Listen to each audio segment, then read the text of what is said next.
vs Afghanistan एक स्टोन ODI highlights Rohit ईयर ईशान ने मचाया कौम।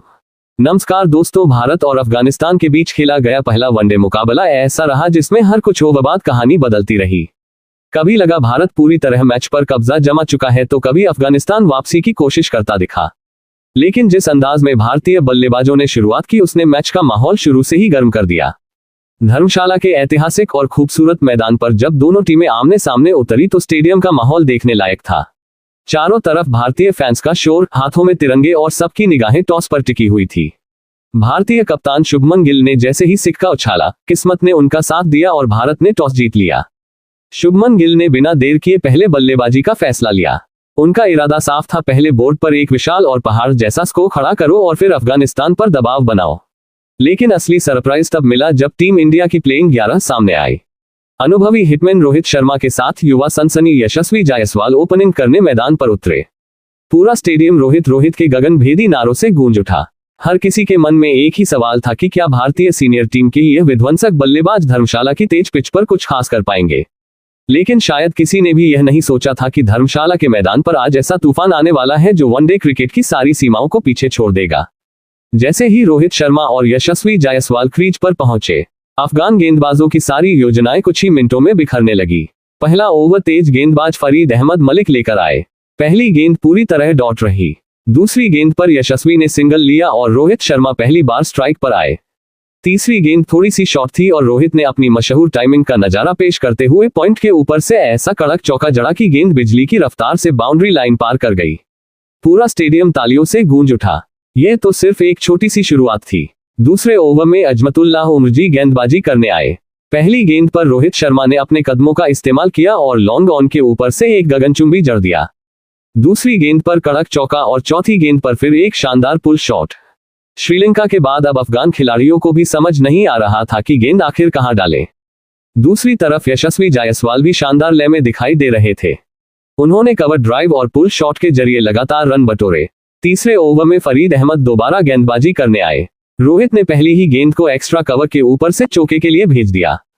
फिर एक शानदार पुल शॉट खेला जिसने दर्शकों को झूमने पर मजबूर कर दिया। यशस्वी ने भी इस ओवर में 2 करारे चौके लगाकर बता दिया कि सिर्फ रोहित ही नहीं, वह भी पूरी तैयारी के साथ मैदान में उतरे हैं। चौथे ओवर में स्पिनर नांग्यालिया खरोती को गेंद सौंपी गई लेकिन नतीजा वही रहा। रोहित शर्मा ने लगातार एक चौका और एक गगनचुंबी चढ़ा, जबकि यशस्वी ने स्क्वायर कट के जरिए शानदार बाउंड्री निकाली। पावर प्ले के पहले 4 ओवरों में ही भारत का स्कोर बिना किसी नुकसान के 60 रन के पार पहुंच चुका था। 5वें ओवर में रोहित शर्मा ने मैच का रुख पूरी तरह बदल दिया। अजमतुल्लाह उमरजी के ओवर में उन्होंने लगातार 3 और 2 कड़क चौके लगाए। पहली गेंद लॉन्ग ऑन के ऊपर, दूसरी डीप मिड विकेट में और तीसरी गेंद सीधा साइड स्क्रीन के पार जाकर गिरी। एक ही ओवर से पूरे 28 रन आ गए। ड्रेसिंग रूम में बैठे मुख्य कोच गौतम गंभीर और कप्तान शुभमन गिल भी मुस्कुरा रहे थे क्योंकि उन्हें समझ आ गया था कि आज धर्मशाला की वादियों में कुछ असाधारण होने वाला है। 6ठे ओवर तक भारत का स्कोर बिना कोई विकेट खोए 101 रन हो चुका था। रोहित शर्मा केवल 18 गेंदों में 70 रन बना चुके थे, जबकि यशस्वी जायसवाल भी 30 रन के पार पहुंच गए थे। अफगान कप्तान हशमतुल्लाह शाहदी लगातार फील्ड बदल रहे थे, लेकिन उसका कोई फायदा नहीं हो रहा था। 7वें ओवर में रोहित ने युवा स्पिनर एम गजनफर के खिलाफ लगातार 2 और 1 चौका जड़ा। पहली गेंद पर उन्होंने घुटना टेक कर एक अलौकिक स्वीप खेला जो सीधे स्टैंड्स में जाकर गिरी। अगली गेंद पर कवर के ऊपर से चौका और फिर लॉन्ग ऑफ के ऊपर से एक और गगनचुंबी। अब पूरा मैदान सिर्फ एक ही नाम के नारे लगा रहा था, रोहित रोहित रोहित। 8वें ओवर में वह ऐतिहासिक पल आया जिसका सभी इंतजार कर रहे थे। नांग्यालिया खरोती की गेंद पर डीप मिड विकेट के ऊपर एक गगनचुंबी लगाते हुए रोहित शर्मा ने मात्र 28 गेंदों में अपना एक तूफानी शतक पूरा कर लिया। पूरा धर्मशाला स्टेडियम खड़ा हो गया। भारतीय ड्रेसिंग रूम तालियों की गड़गड़ाहट से गूंज उठा। यशस्वी जायसवाल दौड़कर उनके पास पहुंचे और उन्हें गले लगाकर बधाई दी। इतनी तेज रफ्तार से शतक बनने के बाद भी हिटमैन नहीं रुके। ऐसा लग रहा था कि वह हर गेंद को बाउंड्री के बाहर भेजने की ठान चुके हैं। उन्होंने स्पिनरों को आगे बढ़कर और तेज गेंदबाजों को पुल तथा फ्लिक शॉट से निशाना बनाया। दोनों बल्लेबाजों ने पहले विकेट के लिए 150 से ज्यादा रन जोड़ दिए। यशस्वी ने भी अपना अर्धशतक पूरा किया और टीम को मजबूत स्थिति में पहुंचा दिया। 9वें ओवर में अफगानिस्तान ने लगभग सभी फील्डर बाउंड्री पर लगा दिए, लेकिन इसका भी रोहित शर्मा के ऊपर कोई असर नहीं हुआ। रोहित ने 2 और कड़क जड़ दिए, जबकि यशस्वी ने गैप्स में चौके निकालकर रन गति को तेज बनाए रखा। अब हर गेंद पर दर्शक सिर्फ चौके और का इंतजार कर रहे थे। 10वें ओवर तक भारत का स्कोर 170 रन के पार पहुंच चुका था। ये किसी वीडियो गेम जैसा नजारा लग रहा था। अफगानिस्तान के गेंदबाज पूरी तरह बेबस दिखाई दे रहे थे और कप्तान हशमतुल्लाह शाहिदी के चेहरे पर निराशा साफ दिखाई दे रही थी। 11वें ओवर में यशस्वी जायसवाल ने लगातार 2 चौके और 1 लगाकर अपना स्कोर 75 रन तक पहुंचाया। उन्होंने शानदार बल्लेबाजी की और रोहित का भरपूर साथ निभाया, लेकिन अगली ही गेंद पर बड़ा शॉट खेलने के प्रयास में वह राशिद खान की गेंद पर कैच आउट हो गए। पूरे मैदान ने उनकी इस शानदार पारी के लिए खड़े होकर तालियां बजाई। यशस्वी के आउट होने के बाद मैदान पर एंट्री हुई श्रेयस अय्यर की। अय्यर ने आते ही स्ट्राइक रोटेट करना शुरू किया ताकि सेट बल्लेबाज रोहित शर्मा को ज्यादा से ज्यादा गेंदें मिल सके। दूसरी तरफ रोहित शर्मा का बल्ला रुकने का नाम नहीं ले रहा था। 12वें ओवर में रोहित ने लगातार 3 चौके लगाए। पहला कवर ड्राइव, दूसरा बैकफुट पंच और तीसरा स्क्वायर कट। गेंदबाज बिलाल सामी सिर्फ असहाय होकर देखते रह गए। श्रेयस अय्यर भी दूसरे छोर से अपनी क्लास दिखाते हुए तेजी से रन बटोर रहे थे। 13वें ओवर में रोहित ने लगातार की बारिश कर दी। Long off mid wicket, square leg और स्ट्रेट बाउंड्री। मैदान का कोई कोना ऐसा नहीं था जहां उन्होंने गेंद न पहुंचाई हो। एक तो इतना दूर गया कि स्टैंड में बैठे दर्शक उसे पकड़ने के लिए एक दूसरे से टकरा गए।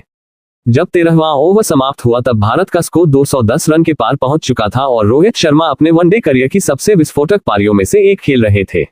दूसरी ओर श्रेयस अय्यर उनका शानदार साथ निभा रहे थे। अफगानिस्तान के खिलाड़ी पूरी तरह दबाव में थे और ऐसा लग रहा था कि यह पारी अभी और भी खतरनाक होने वाली है। फिर आया 14वां ओवर। फरीद अहमद की पहली गेंद पर रोहित ने चौका मारा, दूसरी पर एक गगनचुंबी और तीसरी पर फिर कड़क चौका। अब रोहित का स्कोर 140 के पार पहुंच चुका था और वे अपने दोहरे शतक की तरफ तेजी से बढ़ रहे थे। पूरा अफगान खेमा गहरे दबाव में था। आखिरकार 15वें ओवर में बड़ा शॉट खेलने के प्रयास में रोहित शर्मा आउट हो गए, लेकिन आउट होने से पहले वे मात्र 55 गेंदों में 138 रनों की एक ऐतिहासिक और विस्फोटक पारी खेल चुके थे, जिसमें चौकों और की ऐसी बरसात देखने को मिली जिसने पूरे स्टेडियम को झूमने पर मजबूर कर दिया। जब वे पवेलियन लौट रहे थे तो अफगान खिलाड़ी भी उनके सम्मान में तालियां बजा रहे थे। रोहित के आउट होने के बाद मैदान पर एंट्री हुई ईशान किशन की। ईशान किशन ने आते ही अफगान स्पिनर्स पर आक्रमण जारी रखा। श्रेयस अय्यर और ईशान किशन ने तीसरे विकेट के लिए एक बेहद तेज और तूफानी साझेदारी बनाई। श्रेयस अय्यर ने मैदान के चारों ओर कुछ बेहद आकर्षक शॉट्स लगाए और देखते ही देखते अपना शानदार अर्धशतक पूरा कर लिया। उन्होंने 52 रनों की एक बेहद उपयोगी पारी खेली, लेकिन वे राशिद खान की एक गुगली पर गचकेट फील्डर को कैच दे बैठे। श्रेयस के आउट होने के बाद कप्तान शुभमन गिल खुद क्रीज पर आए। शुभमन गिल और ईशान किशन ने मिलकर रन गति को कभी धीमा नहीं होने दिया। ईशान किशन आज पूरे रंग में नजर आ रहे थे। उन्होंने मोहम्मद नबी के एक ओवर में लगातार 3 चौके लगाए जबकि राशिद खान को 2 विशाल जड़े। 17वें ओवर तक भारत का स्कोर 250 रन पार कर चुका था। अब भारतीय टीम का लक्ष्य स्कोर को 300 के पार ले जाने का था। कप्तान शुभमन गिल ने केवल कुछ ही गेंदों में अपनी क्लास दिखाए और ताबड़तोड़ बल्लेबाजी करते हुए 46 रन बनाए। डेथ ओवरों में ईशान किशन ने अफगान गेंदबाजों की जमकर धुनाई की। दूसरे छोर से वाशिंगटन सुंदर और नीतीश कुमार रेड्डी ने भी उनका भरपूर साथ निभाया। अंतिम 3 ओवरों में भारत ने लगभग 55 रन जोड़ दिए, जहां हर गेंद पर चौका या देखने को मिल रहा था। दर्शक अपनी सीटों पर खड़े होकर भारतीय बल्लेबाजों का उत्साह बढ़ा रहे थे। ईशान किशन अंत तक डटे रहे और मात्र कुछ ही गेंदों में शानदार 85 रन बनाकर नाबाद लौटे। उनकी इस पारी में कई कड़क चौके और गगनचुंबी शामिल रहे। नीतीश रेड्डी ने भी अंत में कुछ महत्वपूर्ण रन जोड़े और भारत को एक विशाल स्कोर तक पहुंचाने में अहम भूमिका निभाई। निर्धारित 50 ओवरों की समाप्ति पर भारत ने 5 विकेट के नुकसान पर 465 रनों का एक अविश्वसनीय विशाल और पहाड़ जैसा स्कोर खड़ा कर दिया। 307 रनों के संशोधित और बड़े लक्ष्य का पीछा करने उतरी अफगानिस्तान की टीम जानती थी कि धर्मशाला की इस तेज पिच पर इतने बड़े स्कोर का पीछा करना बिल्कुल आसान नहीं होने वाला। दूसरी ओर भारत के खिलाड़ी रोहित शर्मा की 138 रनों की तूफानी पारी और ईशान किशन के 85 रनों के धमाके के बाद पूरे आत्मविश्वास से भरे हुए थे। कप्तान शुभमन गिल ने नई गेंद अर्शदीप सिंह और प्रसिद्ध कृष्णा के हाथों में सौंपी। दोनों गेंदबाजों ने शुरुआत से ही शानदार लाइन और लेंथ के साथ गेंदबाजी करते हुए अफगान बल्लेबाजों पर दबाव बनाना शुरू कर दिया। अफगानिस्तान की ओर से रहमान गुरबाज और इब्राहिम जादरान ओपनिंग करने उतरे। इतना बड़ा लक्ष्य सामने था, इसलिए दोनों बल्लेबाज जानते थे कि अगर टीम को मुकाबले में बने रहना है तो पहले ही ओवर से बड़े शॉट्स लगाने होंगे। पहले ओवर में अर्शदीप सिंह ने शानदार और कसी हुई स्विंग गेंदबाजी की, लेकिन दूसरे ओवर में इब्राहिम जादरान ने प्रसिद्ध कृष्णा के खिलाफ लगातार 2 चौके लगाकर अपने इरादे साफ कर दिए। रहमानुल्लाह गुरबाज भी शानदार लय में दिखाई दे रहे थे। उन्होंने तीसरे ओवर में अर्शदीप की गेंद पर कड़क कवर ड्राइव खेलते हुए चौका लगाया और फिर अगले ही ओवर में एक शानदार जड़ दिया। 4 ओवर के बाद अफगानिस्तान का स्कोर बिना किसी नुकसान के 55 रन हो चुका था। भारतीय कप्तान शुभमन गिल थोड़े चिंतित दिखाई दिए क्योंकि दोनों अफगान ओपनर तेजी से रन बना रहे थे। 5वें ओवर में गुरबाज ने प्रसिद्ध कृष्णा की लगातार 2 गेंदों पर 1 चौका और 1 लगाकर रनगति को और बढ़ा दिया। हालांकि 6ठे ओवर में भारत को पहली बड़ी सफलता मिली। हरदीप सिंह ने एक शानदार इन स्विंगर डाली जिस पर इब्राहिम जादरान बड़ा शॉट खेलने के प्रयास में पूरी तरह बीट हुए और बोल्ड हो गए। उन्होंने 29 रन की तेज पारी खेली। अफगानिस्तान का पहला विकेट 63 रन पर गिरा। इब्राहिम के आउट होने के बाद सेदी कुल्ला अटल बल्लेबाजी के लिए आए। उन्होंने आते ही गुरबाज का अच्छा साथ दिया। दोनों बल्लेबाजों ने जोखिम कम लेते हुए तेजी से रन बनाए। रहमानुल्लाह गुरबाज ने केवल 25 गेंदों में अपना एक कड़क अर्धशतक पूरा कर लिया। पूरे स्टेडियम में अफगान समर्थक जोश में दिखाई देने लगे क्योंकि उनकी टीम लक्ष्य की ओर तेजी से बढ़ रही थी। 10 ओवर के बाद अफगानिस्तान का स्कोर 1 विकेट पर 118 रन था और मुकाबला बेहद रोमांचक मोड़ पर पहुंच चुका था। ऐसा लग रहा था कि अफगानिस्तान आसानी से लक्ष्य की तरफ बढ़ सकती है, लेकिन यहीं पर कप्तान शुभमन गिल ने अपनी चतुराई दिखाए और गेंद मिस्ट्री स्पिनर कुलदीप यादव को थमा दी।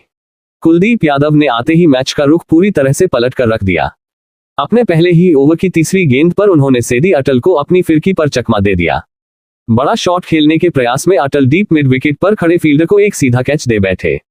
उन्होंने 34 रन बनाए। अटल के आउट होते ही अनुभवी विकेटकीपर बल्लेबाज इकराम अली खिल मैदान पर आए। अली खिल ने आते ही 2 चौके लगाकर दबाव को कम करने की कोशिश की, लेकिन कुलदीप यादव आज एक अलग ही मूड में गेंदबाजी कर रहे थे। अगले ही ओवर में उन्होंने इकराम अली खिल को भी अपनी फिरकी के जाल में फंसा लिया। अली खिल आगे बढ़कर लगाने गए लेकिन गेंद की टन को पूरी तरह पढ़ नहीं पाए और विकेटकीपर केएल राहुल ने फुर्ती दिखाते हुए एक शानदार स्टंपिंग कर दी। अब अफगानिस्तान का स्कोर 3 विकेट पर 145 रन था। हालांकि लक्ष्य अभी भी काफी दूर था। इसके बाद अफगान कप्तान हशमतुल्लाह शाहिदी मैदान पर आए और उन्होंने सेट बल्लेबाज रहमानुल्लाह गुरबाज के साथ मिलकर पारी को आगे बढ़ाया। दोनों बल्लेबाजों ने कुछ शानदार शॉट्स लगाए। गुरबाज ने अपना स्कोर 70 के पार पहुंचा दिया, जबकि कप्तान शाहिदी भी तेजी से रन बनाने लगे। दोनों के बीच 50 रन से अधिक की साझेदारी हो गई और एक बार फिर मुकाबला अफगानिस्तान की तरफ झुकता दिखाई देने लगा। लेकिन तभी तेज गेंदबाज अर्शदीप सिंह दोबारा गेंदबाजी करने आए और उन्होंने भारत को सबसे बड़ी सफलता दिला दी। एक तेज बाउंसर पर गुरबाज पुल शॉट खेलने गए लेकिन गेंद बल्ले के ऊपरी किनारे पर लगकर हवा में खड़ी हो गई। डीप स्क्वायर लेग पर खड़े फील्डर ने कोई गलती नहीं की और एक शानदार कैच पकड़ लिया।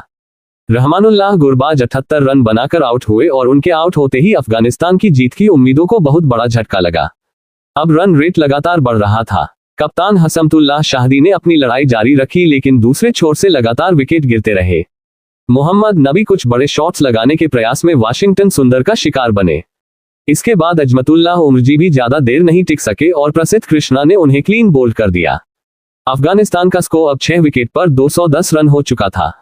अब आखिरी उम्मीद खुद कप्तान शाहिदी पर टिकी थी। उन्होंने शानदार बल्लेबाजी करते हुए अपना अर्धशतक पूरा किया और कुछ आकर्षक चौके लगाए, लेकिन आवश्यक रन रेट अब हर ओवर में 17-18 रन के करीब पहुंच चुका था, जो कि नामुमकिन था। दरविश रसूली और राशिद खान ने अंत में तेजी से रन बनाने की कोशिश की। दोनों ने कुछ बड़े शॉट्स जरूर लगाए लेकिन भारत के गेंदबाज लगातार दबाव बनाए हुए थे। अर्शदीप सिंह ने वापसी करते हुए रसूली को आउट कर दिया, जबकि कुलदीप यादव ने राशिद खान को चलता किया। अंतिम 3 ओवरों में अफगानिस्तान को जीत के लिए 60 से ज्यादा रन चाहिए थे। कप्तान शाहिदी ने एक ओवर में 2 लगाकर उम्मीदें जरूर जगाई, लेकिन प्रसिद्ध कृष्णा ने अगले ही ओवर में उनका बड़ा विकेट लेकर मुकाबले को पूरी तरह से भारत की झोली में डाल दिया। हशमतुल्लाह शाहिदी ने 72 रनों की शानदार और जुझारू पारी खेली, लेकिन वे अपनी टीम को जीत नहीं दिला सके। अब अफगानिस्तान का निचला क्रम मैदान पर था। जिया उर रहमान और चमिका गुणसेकरा की तरह बाकी पुछल्ले बल्लेबाजों ने कुछ